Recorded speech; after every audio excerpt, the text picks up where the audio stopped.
Hello students, subscribe करें मेरे channel maths A to Z को और बेल आइकन को प्रेस करें मेरे अपकमिंग वीडियोस को सबसे पहले देखने के लिए। डियर स्टूडेंट्स, आज मैं आपको चतुर्भुजों की रचना करना सिखाऊंगी। चतुर्भुज जिसे आप लोग क्वाड्रिलेटरल्स भी कहते हैं। तो मैं सबसे पहले आपको बताऊंगी ऐसे चतुर्भुज की रचना करना जिसमें साइड्स दी हो केवल, ठीक है। और उसके बाद ऐसे चतुर्भुज की कंस्ट्रक्शन भी सिखाऊंगी जिसमें एंगल्स भी दिए हों। और फिर उसके बाद मैं आपको सिखाऊंगी ऐसे क्वाड्रिलेटरल्स की रचना करना जिसमें साइड्स भी दिया हो और एंगल्स भी दिए हो। तो आइए शुरू करते हैं। सबसे पहले चतुर्भुज ABCD की रचना करना जिसमें हमें भुजाएं दी गई हैं। देखते हैं क्या क्या दी गई हैं। AB is equal to 4.5 centimetre, BC equal to 5.5 centimetre, CD equal to 4 centimetre, AD equal to 6 centimetre और AC इक्वल टू 7 सेंटीमीटर। तो मेरे बच्चों, सबसे पहले आप ये बात का ख्याल रखेंगे कि कोई भी क्वाड्रिलेटरल के अगर आपने कंस्ट्रक्शन करनी है, रचना करनी है, तो फिर रचना करने से पहले आपको जो है एक रफ में अपने लिए एक पिक्चर बना लेना चाहिए, एक रफ डायग्राम बना लेना चाहिए। फिर रफ डायग्राम बनाने के बेस पर जो है आप लोग फेयर डायग्राम बनाएंगे। तो आप देख सकते हैं मैं क्या करने जा रही हूँ। ये बहुत ही आपके लिए बहुत ही अच्छा रहेगा। इसमें आपकी गलतियाँ भी कम होंगी और अपना जो है आप जो है फेयर डायग्राम जो है आसानी से बना सकेंगे। तो देखेंगे, जैसे आप जानते हैं कि किसकी रचना हो रही है, चतुर्भुज की। चतुर्भुज मीन्स जिस चतुर्भुज की 4 भुजाएं होती हैं और 4 कोण होते हैं, 2 विकर्ण होते हैं। फिलहाल हमें इसमें 4 भुजाएं दी गई है और शायद एक कहीं विकर्ण भी दिया गया है। तो आइए सबसे पहले हम एक कच्चा चित्र बना लेते हैं जिसके बेस पर हम जो है पक्का चित्र बनाएंगे। तो सबसे पहले मैं आप लोगों के लिए बना रही हूँ यहाँ पे एक कच्चा चित्र। देखेंगे चतुर्भुज यानी कि 4 भुजाओं वाली आकृति। तो एक आप सब लोग आराम से पहले 4 भुजाओं वाली आकृति बनाएंगे। कुछ इस प्रकार से होती है 4 भुजाएं की आकृति। पहले मैं इसे अपने फ्री हैंड से बना रही हूँ। ABCD है जिसका नाम ABCD। अब इन जो मेजरमेंट दी गई हैं, जो नापे दी गई, इन नापों को मैं यहाँ पे भर देती हूँ। सबसे पहले लिखा AB is equal to 4.5 centimetre, AB is equal to 4.5 centimetre, BC equal to 5.5 centimetre, ये इसमें मैंने BC में लिख दिया 5.5 centimetre. CD equal to 4 centimetre, CD 4 centimetre ये हमने लिख दिया है।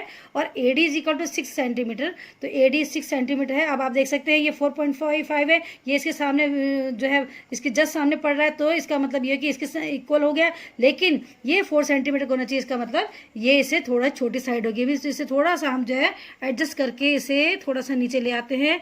ये 4 सेंटीमीटर हमने अपनी इच्छा से बना लिया, ठीक है। इसे हम डी पॉइंट नाम दे दिया। और अब आपके पास जो है ए से आप डी को मिलाएंगे तो ये आपको इस प्रकार से कोई आकृति बन रही है चतुर्भुज की।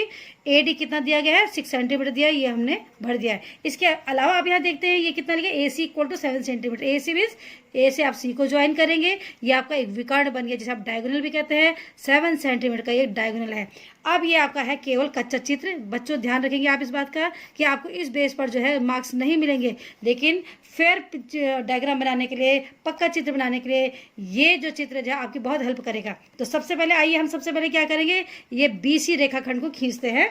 कितने सेंटीमीटर का दिया है, 5.5 सेंटीमीटर का दिया है। तो हम 5.5 सेंटीमीटर का लंबा रेखाखंड खींचते हैं और इसको नाम दे देते हैं BC। ये देखेंगे आप BC, ये BC जो है 5.5 सेंटीमीटर लंबा रेखाखंड है। उसके बाद आप देखते हैं B से जो है A ऊपर की ओर कितने सेंटीमीटर आपने जाना है, 4.5 सेंटीमीटर जाना है।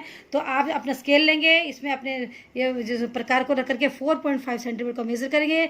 देखेंगे ये 4.5 पर लाएंगे सीधे, ये देखेंगे कितना है, ये 4.5 देख सकते हैं आप। ये 4.5 सेंटीमीटर गया। यहाँ पे हमने B बिंदु पर 4 प्रकार की नोक को रखना है और 4 सेंटीमीटर का ये आर्क काट देना, जिसे आप चाप कहते हैं। अब इसके बाद देखते हैं ये C पॉइंट को देखेंगे। C से A कितना दिया गया है, 7 सेंटीमीटर दिया गया है। अब आप जो है 7 सेंटीमीटर को भरेंगे स्केल से, ये देख सकते हैं आप। ये 7 सेंटीमीटर हो गया, ये 7 सेंटीमीटर हो गया।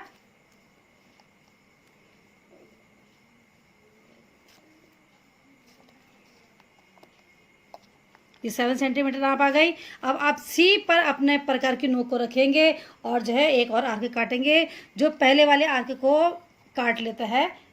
इस पॉइंट को बोलेंगे हम A। देख सकते हैं जो AB से हमने जो रेखाखंड खींचा है और C से खींचा है वो कहाँ पे मिल रहा है, A पॉइंट पे मिल रहा है। तो यहाँ पे इसको नाम दे देंगे A। देख सकते हैं आप। अब हम क्या करेंगे, B से A को मिला देंगे, ज्वाइन करेंगे। A से C को भी मिलाएंगे।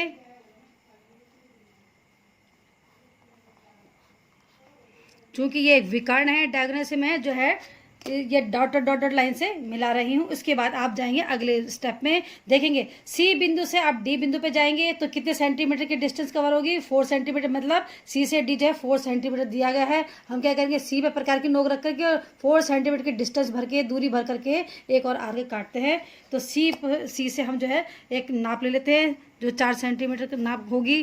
देख सकते हैं आप, मैं यहाँ पे आपके सामने करके दिखा रही हूँ। आप हो सके तो आप लोग भी मेरे साथ करते जाएंगे तो आपको और अच्छे से आ जाएगा। ये देखेंगे 4 सेंटीमीटर हो गया। सी पॉइंट पे आप प्रकार की नोक रखेंगे और जो है 4 सेंटीमीटर का आर्क काट लेंगे। ये कट गया। अब इसके बाद जो है डी पॉइंट पर और कौन कौन सी रेखाएं मिलती है आप देख सकते हैं। एक तो सी से जाने वाली रेखा मिल रही है और डी पॉइंट पे जो है ए से जाने वाली रेखा मिल रही है, रेखाखंड मिल रहा है। ये 6 सेंटीमीटर का है। अब हम इस पे आएंगे, ए पे आप प्रकार की नोक रखेंगे और 6 सेंटीमीटर की लेंथ भरेंगे, डिस्टेंस भरेंगे और एक और आर्क काटेंगे जो डी पॉइंट पर कट जाएगा। तो अब हम जो है 6 सेंटीमीटर की लेंथ लेते हैं।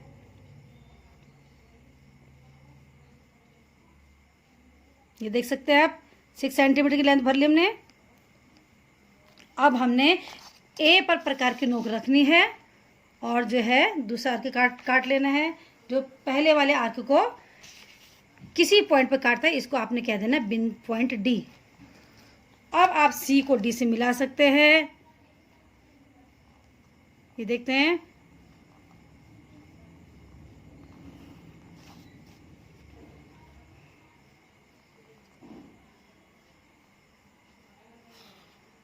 ये तो अब आपका ये रेक्टेंगल जो क्वाड्रिलेटरल है ए बी सी डी चतुर्भुज तैयार हो गया है। अब इन नापों को इसमें हम भर देंगे। ए बी आपका 4.5 सेंटीमीटर दिया गया था, ये लिख दिया हमने। बी सी 5.5 सेंटीमीटर, ये लिख दिया हमने। सी डी जो है 4 सेंटीमीटर है, ये लिख दिया हमने। और ए डी जो है 6 सेंटीमीटर, ये हमने लिख दिया। विकर्ण ए सी की लेंथ थी 7 सेंटीमीटर, ये आपने लिख दिया है। इस प्रकार से जो है चतुर्भुज ए बी सी डी हमें जो है दी गई नाप के आधार पर ये तैयार हो जाता है। ये अब आपको समझ में आ गया होगा। स्टूडेंट्स, अब जो अलग प्रकार का जो हम चतुर्भुज बनाएंगे वो है सम चतुर्भुज BEST, जिसमें BE बराबर 4.5 सेंटीमीटर और ET बराबर 6 सेंटीमीटर दिया गया है। अब सबसे पहले हम समझते हैं कि सम चतुर्भुज कैसे कहते हैं। सम चतुर्भुज जिसे आप लोग अधिकतर रोम्बस भी कहते हैं, तो इसकी क्या विशेषता होती है। सम चतुर्भुज यानी जिस चतुर्भुज की चारों भुजाएं समान होती हैं और उसके जो विकर्ण होते हैं वो अलग अलग नाप के होते हैं, यानी वो असमान होते हैं। और जब ये काटते हैं एक दूसरे को बीचों बीच में तो वो 90 अंश पे काटते हैं। इस प्रकार की समचतुर्भुज की एक आकृति होती है। तो आओ इस समचतुर्भुज को बनाने से पहले हम क्या करेंगे, सबसे पहले एक कच्चा चित्र बना लेते हैं। तो देखते हैं वो कच्चा चित्र क्या है। इसे मैं जो है केवल एक रफ आइडिया के बेस पर बना रही हूँ। ये चतुर्भुज इस प्रकार का होगा। देखते हैं, ये हमने एक चतुर्भुज कच्चा चित्र बनाना है। ये हमने सपोज बना लिया का समचतुर्भुज, जिसका नाम देते हैं हम BEST। BE यहाँ पे B आपके देखते हैं कितना 4.5 सेंटीमीटर है। ये आपका 4.5 सेंटीमीटर हो गया। सारी साइड्स जो है 4.5 सेंटीमीटर की होंगी क्योंकि ये समचतुर्भुज है। तो 4.5 सेंटीमीटर सब जगह हम लिख लेते हैं 4.5 सेंटीमीटर। ये हम कच्चा चित्र इसलिए बनाते हैं ताकि हम जब हमारा पक्का चित्र बने तो वो बिना गलती के बने और उसमें जो है कोई परेशानी हो, बिना परेशानी के वो बन जाए। अगले इसमें देखते हैं नाप क्या दी गई है हमें। ET = 6 centimetre. ET कहाँ है आप देख सकते हैं, E से लेकर T तक की दूरी, यानी ये विकर्ण है। एक विकर्ण हमें सिर्फ दिया गया है 6 सेंटीमीटर। ये आपके सामने कच्चा चित्र तैयार हो गया है। अब बनाने जा रहे हैं हम पक्का चित्र। ध्यान देंगे इस बात का कि जब हम कच्चा चित्र बना रहे हैं और पक्का चित्र बनाएंगे तो हमने किस किस प्रकार से काम करना है। सबसे पहले हम क्या करेंगे, एक EC रेखाखंड खींचेंगे 4.5 सेंटीमीटर नाप का। उसके बाद E बिंदु से प्रकार को रखते हुए हमने जो है 6 सेंटीमीटर लंबाई का एक चाप काटना, जो यहाँ पे कटेगा, कुछ इस टाइप से कटेगा। फिर उसके बाद हमने जो है S बिंदु पर प्रकार को रखते हुए हमने दूसरा चाप काटना है 4.5 सेंटीमीटर के नाप भर के, जो यहाँ पे आएगा। तो दोनों चाप जो है यहाँ पे काटेंगे, जिसको हम नाम दे देंगे T। इस प्रकार से हम जो है EST एक प्रकार का त्रिभुज बन जाएगा। उसके बाद आएगा नया त्रिभुज। अब हम क्या करेंगे, E पर फिर प्रकार को रखते हुए फिर से हम जो है 4.5 सेंटीमीटर का चाप काटेंगे, जो इस टाइप से यहाँ पे कटेगा।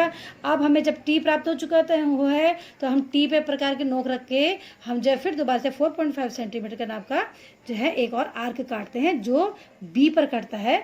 हम E से B को मिलाते हैं और T से B को मिला देंगे। इस प्रकार से हमारा जो है समचतुर्भुज प्राप्त हो जाएगा। अब हम आते हैं पक्का चित्र पर। तो स्टूडेंट्स, तो सबसे पहले हम क्या करने जा रहे हैं, सबसे पहले हम जो 4.5 सेंटीमीटर को अपने स्केल में रख के नापते हैं। देखते हैं 4.5 सेंटीमीटर हमने नापना है। ये देखते हैं 4.5 सेंटीमीटर, ये आप देख सकते हैं ये हो रहा है कि नहीं हो रहा है। अच्छा, आपको नहीं दिख रहा, यहाँ से एक सेकेंड, यहाँ से देखते हैं ये आपको कितना है मेजरमेंट, देखें ठीक 4.5 सेंटीमीटर है। इसको हम क्या करेंगे, अब जो है सबसे पहले हम जो है ES एक रेखाखंड खींचते हैं जो 4.5 सेंटीमीटर का है।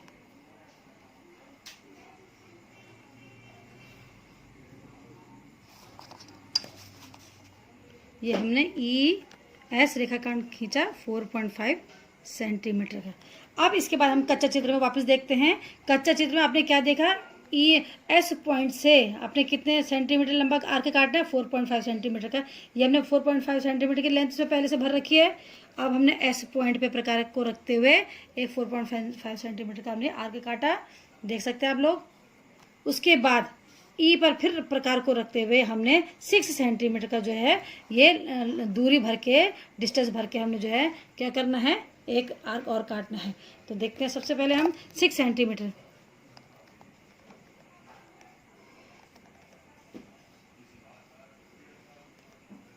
ये आपने प्रकार में 6 सेंटीमीटर की डिस्टेंस भर ली है। अब हम 6 सेंटीमीटर को हम क्या करेंगे, आर्क जो है ई प्रकार की नोक रखते हुए हमने 6 सेंटीमीटर का एक ये आर्क काट लिया, जो एस से प्रकार को रखते हुए 4.5 सेंटीमीटर की दूरी भर के जो पहला वाला आर्क काटा गया था उस पर मिल रहा है। तो इस पॉइंट को नाम दे देंगे हम टी, क्योंकि हमारे कच्चे चित्र में क्या नाम दिया गया है, यहाँ देख सकते हैं हम क्या नाम दिया गया है, टी नाम दिया गया है। तो अब हम यहाँ पे इसको भी टी नाम दे देंगे और इनको आपस में मिला लेंगे। टी को हम ई से मिला लेंगे, टी को हम एस से मिलाएंगे, देख सकते हैं आप। टी को मैं जब एस से मिला तो ठीक 4.5 सेंटीमीटर हो रहा है कि नहीं हो रहा है, आप देख सकते हैं बिल्कुल उतनी नाप हो रही है। अब उसके बाद जो है अब हम फिर से हम जो है ई पॉइंट पर प्रकार की नोक रखते हुए हमने 4.5 सेंटीमीटर की डिस्टेंस भरनी है लेंथ यहाँ से, और उसी प्रकार से हमने टी पर प्रकार की नोक रखते हुए 4.5 सेंटीमीटर की दूरी भरनी है। और जब ये दोनों आर्क जहाँ पे काटेंगे उसको हमने नाम दे देना बी। अब देखते हैं हम क्या करने जा रहे हैं, फिर से हम 4.5 सेंटीमीटर की नाप ले रहे हैं। आप देखेंगे 4.5 सेंटीमीटर, देख सकते हैं आप। मेरे साथ आप लोग भी करते जाएंगे तो आपको और अच्छा फ़ायदा मिलेगा, आपकी गलतियां कम होंगी और उसी समय सुधार हो जाएगा। तो आप लोग जो है मेरे साथ चलते चलेंगे। जब मैं चित्र बना रही हूँ आपके लिए, तो ई पॉइंट प्रकार को रखते हुए हमने 4.5 सेंटीमीटर का ये आर्क काट लिया, आप देख सकते हैं। उसके बाद मैंने टी पॉइंट पर प्रकार को रखते हुए जो है 4.5 सेंटीमीटर का दोबारा से एक और आर्क काटना है। आप देखेंगे ये कट गया है आर्क। ये दोनों आर्क जिस पॉइंट पर कट रहे हैं, मिल रहे हैं, उनको हमने नाम देना है बी।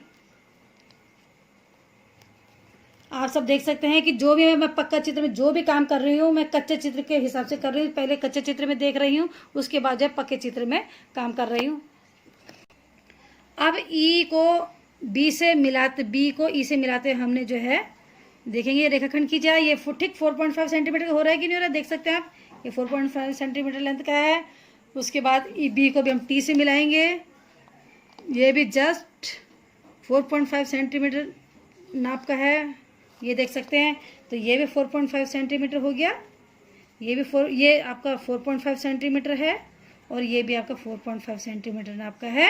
और जो इसका डायगोनल है यानी विकर्ण है वो आपने कितना खींचा था, 6 सेंटीमीटर लेंथ का है ये। तो इस प्रकार से ये एक समचतुर्भुज तैयार हो जाता है। बच्चों, आप लोग इस बात का खास ख्याल रखेंगे, जब भी आपने पक्का चित्र बनाना हो, अपना फेयर पिक्चर बनाना हो, तो रफ चित्र जरूर बनाएं, कच्चा चित्र जरूर बनाएं। और कच्चा चित्र में जो है दिए गए प्रश्न के हिसाब से नाप जरूर भर लें, उसी के हिसाब जो है आप जो है अपना पक्का चित्र बिना गलती के जो है बना सकते हैं।